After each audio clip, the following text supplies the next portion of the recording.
Lecture du livre du prophète Isaïe. Comme ils sont beaux sur les montagnes les pas du messager, celui qui annonce la paix, qui porte la bonne nouvelle, qui annonce le salut et vient dire à Sion : Il règne ton Dieu. Écoutez la voix des guetteurs. Ils élèvent la voix. Tous ensemble ils crient de joie car de leurs propres yeux, ils voient le Seigneur qui revient à Sion. Éclatez en cris de joie, vous, ruines de Jérusalem, car le Seigneur console son peuple, il rachète Jérusalem. Le Seigneur a montré la sainteté de son bras aux yeux de toutes les nations. Tous les lointains de la terre ont vu le salut de notre Dieu.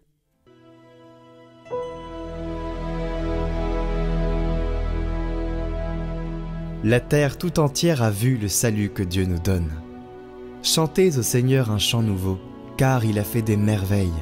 Par son bras très saint, par sa main puissante, il s'est assuré la victoire.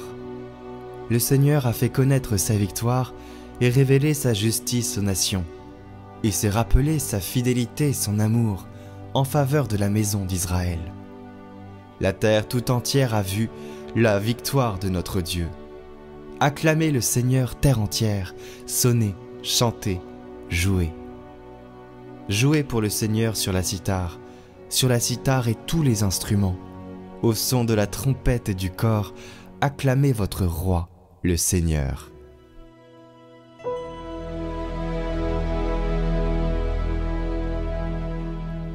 Lecture de la lettre aux Hébreux. À bien des reprises et de bien des manières, Dieu, dans le passé, a parlé à nos pères par les prophètes. Mais à la fin, en ces jours où nous sommes, il nous a parlé par son Fils, qu'il a établi héritier de toutes choses et par qui il a créé les mondes. Rayonnement de la gloire de Dieu, expression parfaite de son être. Le Fils, qui porte l'univers par sa parole puissante. Après avoir accompli la purification des péchés, s'est assis à la droite de la majesté divine dans les hauteurs des cieux, et il est devenu bien supérieur aux anges, dans la mesure même où il a reçu en héritage un nom si différent du leur. En effet, Dieu déclara-t-il jamais à un ange : « Tu es mon fils, moi, aujourd'hui, je t'ai engendré » ou bien encore : « Moi, je serai pour lui un père, et lui, pour moi un fils » À l'inverse, au moment d'introduire le premier-né dans le monde à venir, il dit que se prosternent devant lui tous les anges de Dieu.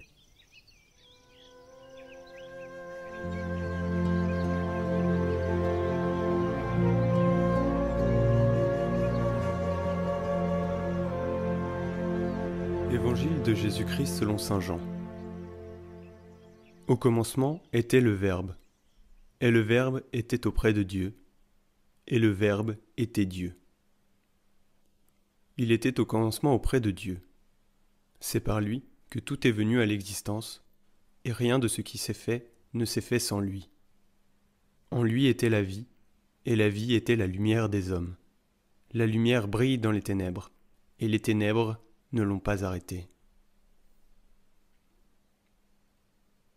Il y eut un homme envoyé par Dieu. Son nom était Jean. Il est venu comme témoin pour rendre témoignage à la lumière, afin que tous croient par lui. Cet homme n'était pas la lumière, mais il était là pour rendre témoignage à la lumière. Le Verbe était la vraie lumière, qui éclaire tout homme en venant dans le monde. Il était dans le monde, et le monde était venu par lui à l'existence, mais le monde ne l'a pas reconnu. Il est venu chez lui, et les siens ne l'ont pas reçu. Mais à tous ceux qui l'ont reçu, il a donné de pouvoir devenir enfants de Dieu, eux qui croient en son nom. Ils ne sont pas nés du sang, ni d'une volonté charnelle, ni d'une volonté d'homme. Ils sont nés de Dieu. Et le Verbe s'est fait chair, il a habité parmi nous, et nous avons vu sa gloire, la gloire qu'il tient de son Père comme Fils unique, plein de grâce et de vérité. Jean le Baptiste lui rend témoignage en proclamant : « C'est de lui que j'ai dit : celui qui vient derrière moi est passé devant moi, car avant moi il était. » Tous, nous avons eu part à sa plénitude, nous avons reçu grâce après grâce, car la loi fut donnée par Moïse, la grâce et la vérité sont venues par Jésus-Christ. Dieu, personne ne l'a jamais vu. Le Fils unique, lui qui est Dieu, lui qui est dans le sein du Père, c'est lui qui l'a fait connaître.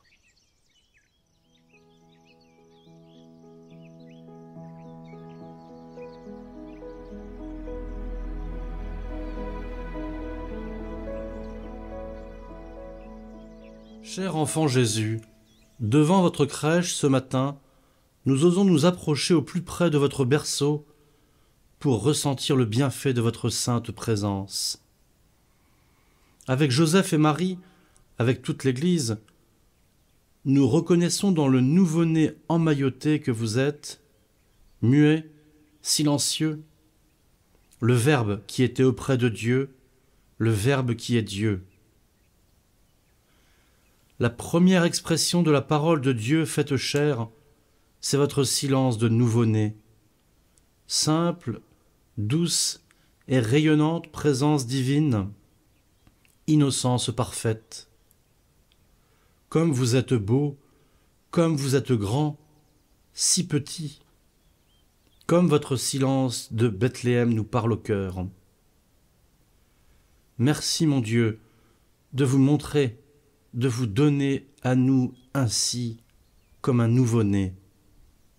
Merci ô Vierge Marie d'offrir ainsi à contempler votre bébé à tous les pèlerins de la crèche, en quête d'amour, de pardon, de réconfort.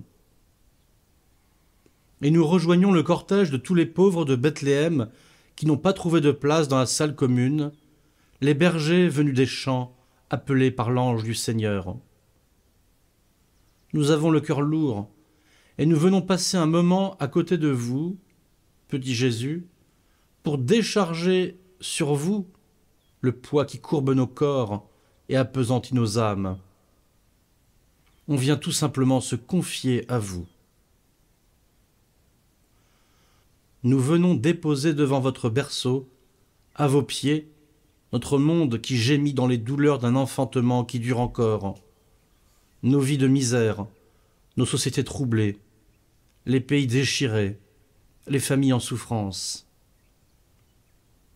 Ô Jésus, nous vous confions nos frères et sœurs chrétiens, persécutés à travers le monde, ces plus petits qui sont vos frères, en Syrie, au Liban, au Nigeria, au Burkina Faso, en Terre Sainte, à Bethléem même, et en tant d'autres endroits.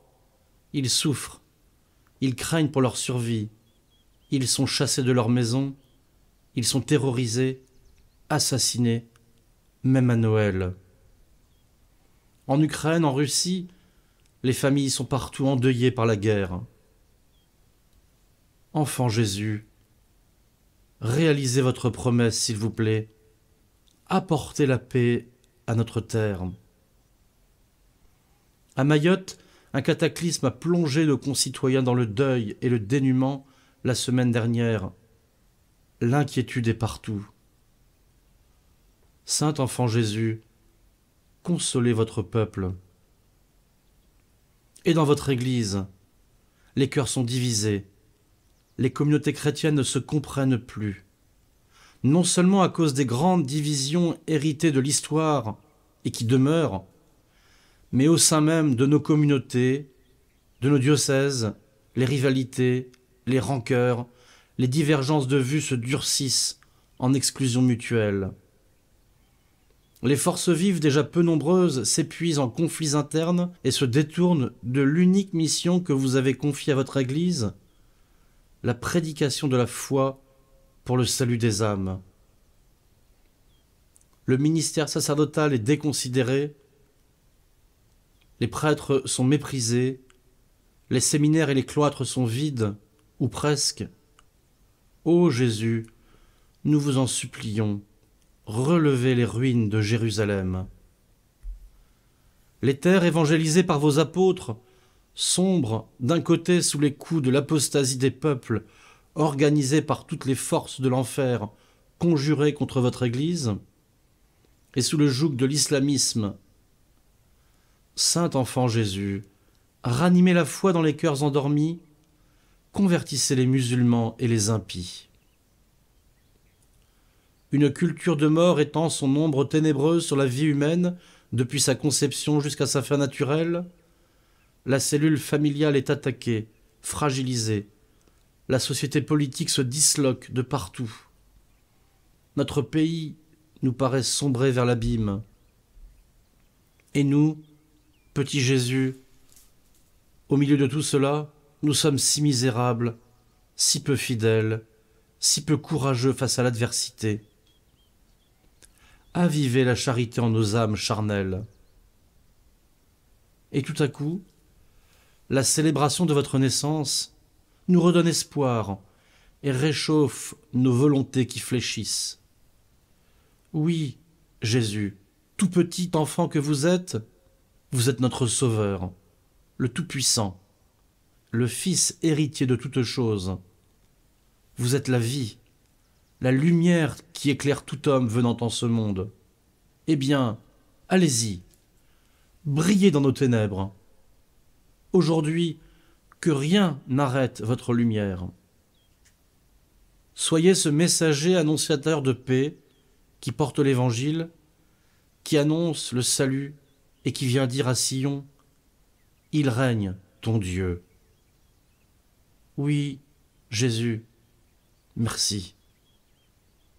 Vous êtes notre roi et cela nous suffit.